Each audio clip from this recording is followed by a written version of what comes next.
Hausawa suka ce babu maraya sai rago, wannan kuwa haka yake. Sau da yawa Allah kan halicci bawa ya kasance mai kuzari da ƙoƙari nema wa kansa abin sakawa ga bakin salati.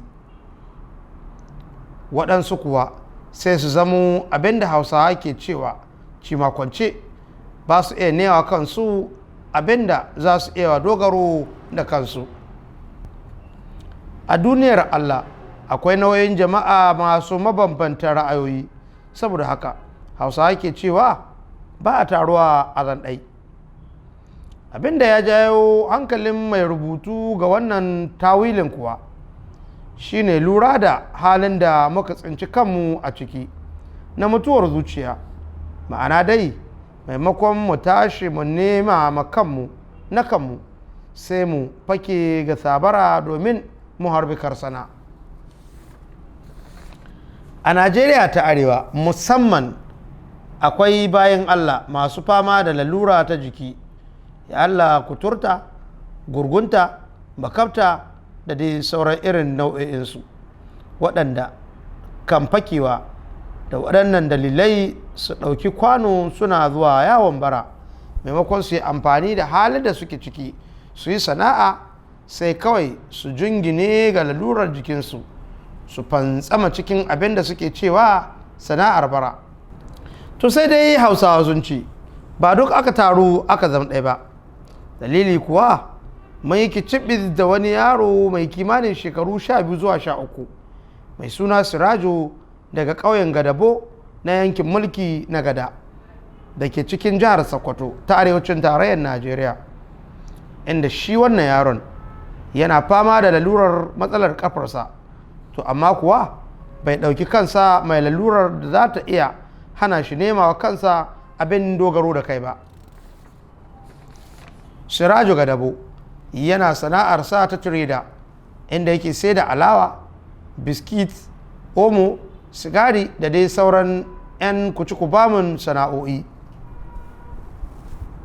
Sirajo ya bayyana mana cewa ya soma wannan sana'ar ne da naira 150 kacal a cikin wani kwali, abinda halin da ake ciki yanzu ya samu akwaku, inda sana'ar ta haihuwa ta yi gwabi har ta kai naira 2,000 zuwa 3,000 kamar yadda ya shaida mana. Da ɗan kwali ne, ina da ɗan kwali ne.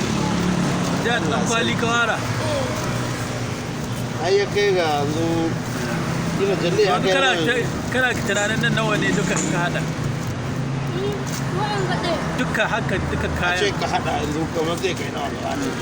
Haka zai kai 2,000? Eh, 2,000 ko? gaba ɗaya. Amma ya kai cinikin yanzu kana da wajen cinikin naira 1,000 da kai. Kullum kana samun kamar nawa? Cinikin nawa kake rana? Wata rana ana iya cinikin 3,000 ko 4,000. A rana guda? A kuma ka ce nan 2,000. kayan ba gaba dogowa ya kai dogowa ya kai tun daga yana da Ya sai da sai ya je. To a rana kana cinikin 2,000. To riba kana samun riba kamar nawa an kacce da kudin ruwa? Riba ana samun kamar ta naira 1,000 ko ta 1,500. Ci a rana riba kawai. Riba su ɗaya. In ka ci abinci ce nawa yake rage ma rana? Abinci ko ban ci abinci ba, wani na iya sai. To ba wai yin sana'ar ne abin burgewa ba, a'a, sai dai lura da abu biyu. Na farko, gashi da karancin shekaru, amma ya san ya je ya nema wa kansa abinda zai iya yi wa kansa lalura.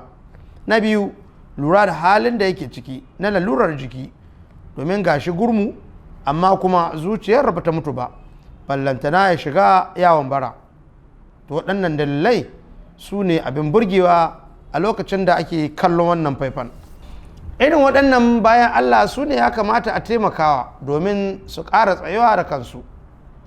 Sai dai kuma wani hanzari ba gudu ba, wata matsala ɗaya zuwa biyu da ke addabar wannan bawan Allah Sirajo ita ce baya da wurin bacci idan ya dawo daga sana'arsa. Kana kamar yadda ya bayyana, bai da wanda zai ɗauki nauyin karatunsa, ya Allah na boko ko kuma na islamiyya. ya ƙara da bayanin cewa idan zai sami mai ɗaukar nauyin karatunsa to da rayuwarsa ta ƙara inganta. amma dai ka koma makaranta yana da Kuma ka rika zuwa makarantar nan ka ji so. ai Allah ko Allah ka za a yi dangancin makaranta ya cikin ka Allah ya ce tashe in taimake ka. Sana'a duk yadda take kankanwa to za ta ɗebe takaici ga abin da zuciya ta saka a gaba a matsayin buri.